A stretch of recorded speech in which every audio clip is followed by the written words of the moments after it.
어제 본문에는 예수님의 족보에 대한 말씀을 기록하고 있었습니다. 아브라함에서부터 다윗까지, 다윗에서부터 바벨론 사로잡힐 때까지, 바벨론 사로잡힌 이후에 예수님까지 14대씩 계획적으로 하나님이 예수님이 이 땅에 태어나게 하셨다라고 하는 하나님의 뜻에 대한 말씀을 함께 나누었습니다. 하나님의 그 뜻이 구체적으로 어떻게 이루어지고 있는가를 오늘 본문은 또한 우리에게 가르쳐주고 있습니다. 예수 그리스도의 나심은 이러하니라. 그의 어머니 마리아가 요셉과 약혼하고 동거하기 전에 성령으로 잉태된 것이 나타났더니 이렇게 기록하고 있습니다. 마리아에게 성령으로 잉태된 것이 나타났다라고 하는 것을 보면 아이를 가졌기 때문에 배가 이렇게 불러오고 그 소식을 알게 되었다라고 하는 것을 말해주고 있습니다. 약혼을 했는데도 불구하고 자기와 관계된 아이가 아니라 전혀 생소한 소식을 들었기 때문에 요셉은 그를 드러내지 아니하고 가만히 끊고자 하였다라고 하였습니다. 요셉의 입장에서는 매우 당황스러운 사건이었겠죠. 상상하지도 못했던 일이 벌어졌습니다.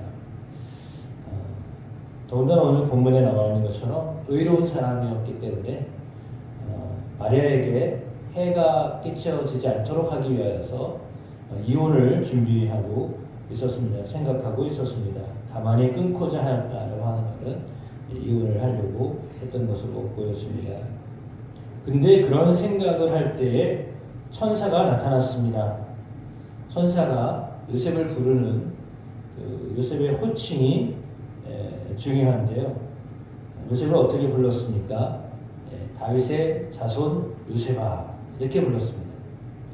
다윗의 자손 요셉아, 다윗의 자손으로 오신 예수님이기 때문에 다윗의 자손 요셉아 이렇게 요셉을 불렀습니다.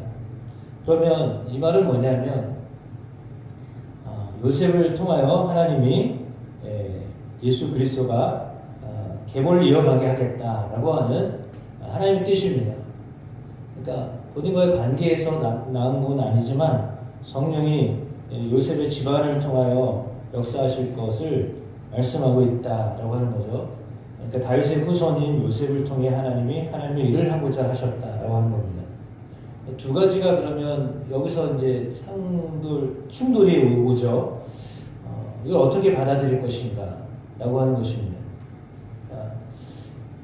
요셉 개인의 입장에서 생각하면 말도 안 되는 소리고 억울한 일이고 내가 낳은 아이도 아닌데 그 아이를 키워야 되는 입장이 되고 그렇다면 요셉은 사실은 상당한 부담을 가지고 아이를 키워야 되는 상황이 됐습니다.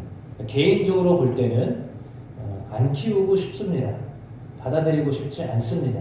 그건 당연하겠죠. 남자라면 다 그럴 겁니다. 그런데 그럼에도 불구하고 꿈에 사자가 나타나서 다윗의 자손 요셉아 이렇게 말하면서 내 아내 데려오기를 무서워하지 말라.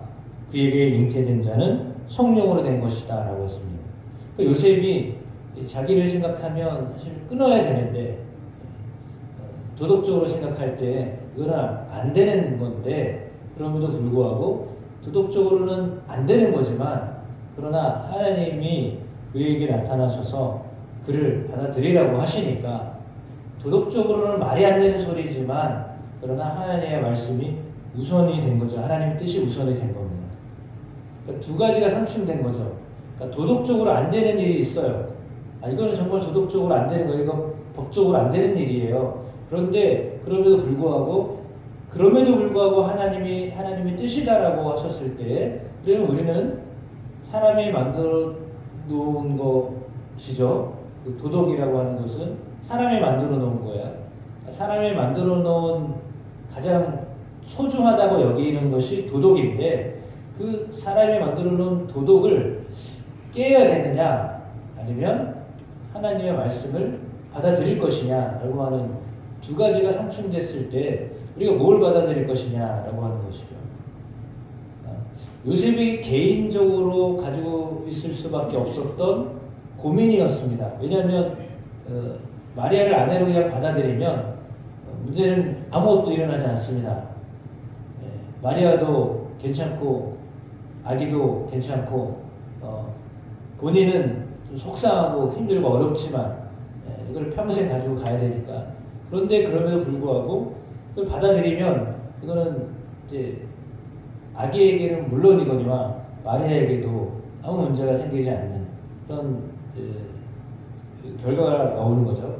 그러나 깨버리면 자기는 의롭고 깨끗하다라고 하는 그런 결론은 나지만, 그러면 마리아와 아내는 이제 완전히 정말 죽어마땅한 사람이 되는 거예요. 그러면 하나님의 뜻이 이루어지기 전에도 죽어마땅한 사람이 되는 거예요. 근데 생각을 해보세요. 그러면 인간적으로 볼 때는 죽어마땅한 짓을 한 것인데 그게 하나님의 뜻이래요. 이거를 우리가 받아들일 수 있느냐는 거죠. 우리가 볼 때는 이게 도덕적으로 안 되는 거예요. 유다와 다말 사이에서 아이가 태어난 거 여러분 도덕적으로 받아들일 수 있어요? 다윗과 우리아의 아내 사이에서 솔로몬이 태어난 거 여러분 도덕적으로 받아들일 수 있냐고요. 근데 그 계보를 하나님이 사용하셨잖아요. 조상들도 이미 그런 도덕적으로 받아들일 수 없는 일들을 했단 말이에요. 그 계보를 통해서 지금 요셉에게도 나왔어요. 근데 요셉은 관계도 안 했는데 아이를 갖게 된 상황이에요. 그러니 사실은 요셉 개인의 입장에서는 억울한 일이죠. 왜 나에게 하필이면 이런 일이 벌어졌냐. 물론 마리아에게도 동일합니다. 나는 다른 복음의 흐름은 그렇잖아요. 나는 남자를 알지 못하는데 사내를 알지 못하는데 이게 웬 말입니까? 도덕적으로 받아들일 수 없는 거예요. 그러니까 하나님이 하시는 일인데 하나님이 하시는 일이 도덕적으로 나와 안 맞는 거예요. 내 생각하고는 전혀 맞지 않는 일을 하나님이 하시는 거죠. 그러니까 그런 상황에 왔을 때 과연 요셉처럼 하나님이 너 네 안에 데려와, 저는 성령으로 잉태된 자야 라고 했을 때 그걸 정말 그대로 받아들일 수 있었을까 라고 하는 거예요. 내가 요셉의 입장이라고 한다면, 내가 마리아의 입장이라고 한다면, 내가 마리아의 부모의 입장이라고 한다면 과연 이 사건을 그냥 그대로 받아들일 수 있었을까 라고 하는 거죠.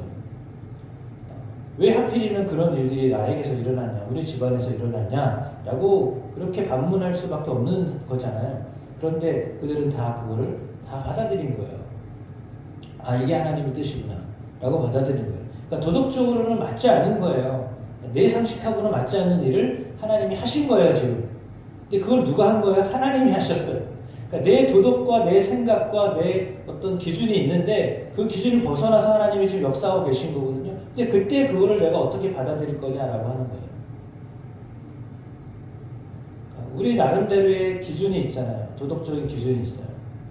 도덕이 가장 큰 선이라고 볼 수 있다면 선이에요. 그러니까 인간이 거어놓은 선이에요. 아, 이거는 정말 이게 바른 거고 이게 의로운 거야 라고 생각했던 그 선의 그 테두리를 벗어나서 하나님이 역사하셨잖아요. 근데 그때 그것을 받아들여야 한다라고 하는 것이 오늘 본문이 우리에게 가르쳐주고 있는 거예요. 그러니까 관계 가운데에서 이걸 도덕적으로 볼 거냐? 그럼 너 잘못했어. 끝이야. 이렇게 갈 거냐? 아니면 이것을 통해서 하나님의 역사하심을 믿어야 될 거냐라고 하는 거죠. 여기 이건 참 어려운 문제입니다. 쉬운 문제가 아닙니다. 근데 요셉의 경우에는 천사가 한 번 나타나서 말씀하셨는데 그냥 그대로 받아들여요. 그래서 아내를 데려오면 두려워하지 말라고 하셨을 때 그대로 데리고 옵니다. 그리고 동침하지 않았습니다. 왜냐하면 성령으로 잉태되었다라고 하는 것을 그가 믿었기 때문이죠. 그러면 요셉은 성령을 믿고 있었던 사람이에요. 그러니까 당시에 성령의 역사가 어떤 건지도 잘 모르고 있었을 텐데도 불구하고 요셉이 성령으로 인하여 아이를 낳았다라고 하는 말씀을 믿었다라고 하는 것은 그는 성령을 믿었던 사람이죠. 그렇지 않고서는 이 일이 어떻게 받아들여질 수 있겠어요? 받아들일 수가 없죠. 그러나 그가 묵과하고 받았기 때문에 그냥 아이는 자기 아들이 된 거죠. 이렇게 된 겁니다. 그래서 하나님의 뜻이 이루어졌습니다. 아마도 요셉이 받아들이지 않았으면 이건 전혀 다른 사건이 될 거예요. 근데 뭐 이루어졌기 때문에 기록되어져 있고, 기록되어져 있는 것을 보았을 때 하나님은 그런 한 가정에 어떻게 보면 한 가정의 희생이에요. 이런 일이 일어나면 안 되는 건데 이 아픔을 통하여 하나님이 역사하신 거예요.